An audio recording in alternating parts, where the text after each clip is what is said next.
If we understand that we are basic animals like every other animal, just that, okay, we're thinking animals, we can do our own thing, we can decide, we have choice, etc. What those animals do, they have choice. They're trying to fight for their freedom. Did they tell you that cows and goats and the rest want to be in cages and just reproducing for your own benefit? No, they feel trapped, they feel caged. But because of the type of animals they are, well, they can't possibly riot and break free and come and kill you in the night. So there we have it. So we are basically dominating those other animals. Fine, but that doesn't rule us out. We're all animals. So if you start to study from our base nature, you start to understand where some of the problems are coming in society, because society is trying its best as we're evolving, becoming a more civil society, as they say. It's important to understand that some of the labels that they are putting on people is actually wrong. And that is why I say America, their over wokeness is growing wild, because they're discovering that some things are just basic human nature. So back in the day, those things, they'll call it mental illness, and they'll try to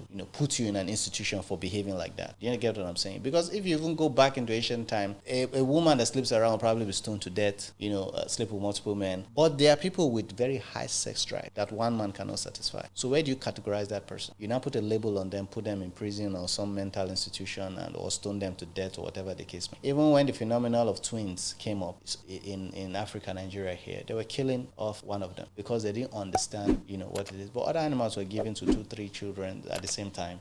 Those were triplets, and it was all great, and they were growing up fine. But humans, when we have a societal structure at that particular point, and we all agree that this is the norm, anything outside it is strange. And right now, men are being demonized for their behavior with multiple women. It's utterly unimportant to even be discussed about. Can we all focus on having a great life? There are too much poor people out there. There are too many children dying of starvation. I don't give a damn how many people they are sleeping with. Let us sleep, give birth, but let these children have a great life. If there was enough to go around for everybody, we won't be having this conversation. Do you get what I'm saying? If you see a well-to-do man, a king, for example, very wealthy king, all the women are okay to share. All the women are happy to share. The only time they are not happy to share is when there's little. The other woman wants to come and take what I got. And it's basically survival instinct. Now, the feelings of love and all that comes into play and say, this person is mine and this person is yours and all those decisions. But it comes down to individual agreement, not societal, not that they've, because most times people, they conform, and these are teachings. Oh yes,